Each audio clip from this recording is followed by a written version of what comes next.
Bonjour, alors aujourd'hui présentation d'une arme de Star Trek, un phaser, pas n'importe quoi d'ailleurs, c'est le phaser de la série Star Trek Enterprise qui a débuté en 2001, qui s'est terminé en 2005 si ma mémoire est bonne. Il s'agit d'un jouet, mais réalisé par la marque Art Asylum, ce qui nous change un petit peu de la marque Playmates que je vous ai présenté d'habitude pour certains phasers et accessoires comme tricorder et même comme badge je crois.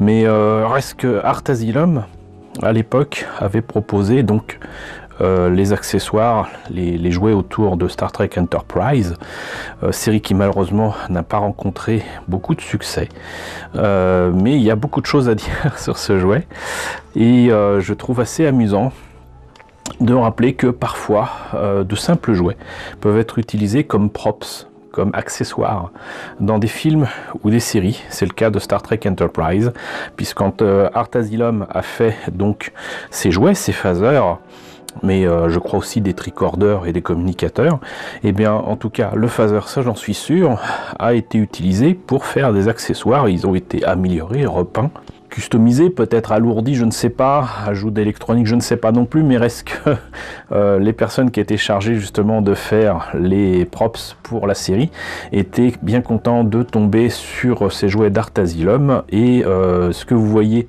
en tous les cas, si je ne me trompe pas, à partir de la seconde ou la troisième saison de Star Trek Enterprise à l'écran, et bien vous voyez en fait ce genre d'objet, mais largement amélioré et repeint.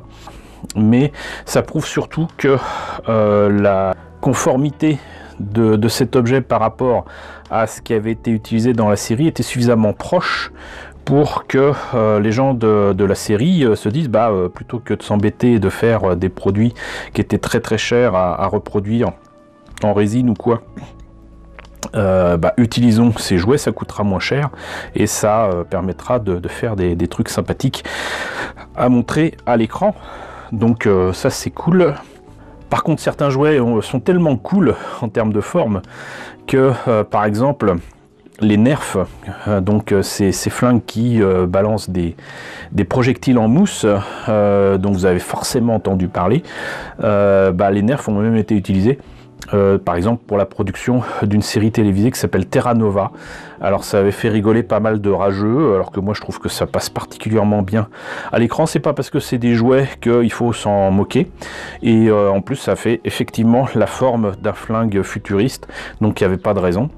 Et suffisamment modifié, ça peut le faire, hein. Franchement à l'écran je trouvais franchement que c'était sympa. Ce qui n'était pas sympa par contre c'était le reste de la série. Terra Nova c'est franchement pas une série que je vous recommande, mais bon voilà, je trouve ça amusant de rappeler que du coup vous avez des props dans Star Trek Enterprise qui sont issus de ces jouets de Art Asylum. Alors si je ne me trompe pas, c'est un jouet qui date de 2002, c'est ça, oui, 2002. Alors, je suis désolé, je peux pas vous montrer la boîte pour la simple et bonne raison que je ne l'ai pas acheté à l'époque. Ça fait quand même franchement plastique, effectivement. Vous avez un bout qui est donc orange fluo. Ça, c'est pour éviter qu'on prenne ça pour, entre guillemets, un vrai flingue.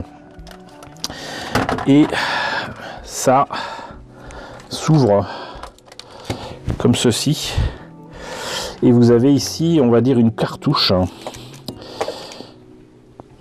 qui est assez sympathique, avec du rouge transparent, le reste est en argent, voilà, et vous insérez en fait ça là-dedans, et ça va appuyer sur un petit bouton, et je ne sais pas si vous le voyez, ça s'allume, voilà, et ça fonctionne avec 3 petites piles boutons, qu'on trouve un peu partout désormais, ce qui fait que malheureusement j'allais dire ça n'alourdit pas le flingue, mais il est pas léger non plus, mais ça aurait pu l'alourdir un petit peu. Mais donc vous avez un local pile qui est ici pour les 3 petites piles boutons, et normalement ça devrait marcher, mais ça ne marche pas.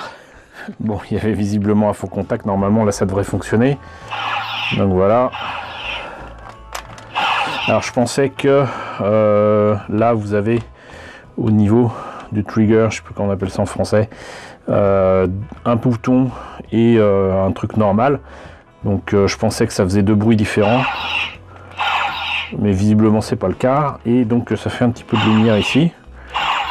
Voilà, je devrais pas le faire, mais normalement quand on appuie là, non, ça ne s'allume pas. Par contre, effectivement, quand on met la cartouche, ça s'allume, mais vous ne le voyez pas.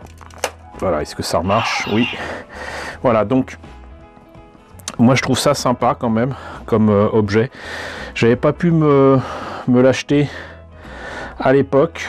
Je trouvais ça un peu cher quand même pour ce que c'était. Et puis une fois que j'ai voulu le prendre, habitué que j'étais donc au prix qui était plutôt descendant, avec notamment les jouets Playmates, ça avait au contraire augmenté, ça n'a jamais cessé d'augmenter et maintenant c'est vendu extrêmement cher sur eBay et ailleurs. Pour résumer, pour une fois, j'aurais dû l'acheter au prix fort dès le départ et je ne l'ai pas eu en occasion jusqu'à maintenant, puisque en fait, si je vous présente pas la boîte, c'est que je l'ai eu en loose, je l'ai eu en occasion, en seconde main.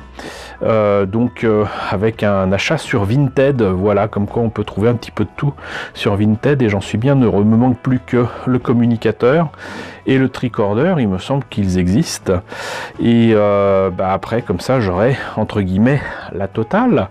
Voilà, donc ce phaser va pouvoir rejoindre ses frères avec le reste de ma collection d'objets autour de Star Trek. Moi, ça m'a fait très plaisir et de le trouver et de vous le présenter. Donc j'espère que cette petite présentation de phaser de Star Trek Enterprise vous aura intéressé. N'hésitez pas à me dire ce qu'il en est dans la section commentaires, n'hésitez pas à liker, n'hésitez pas à partager.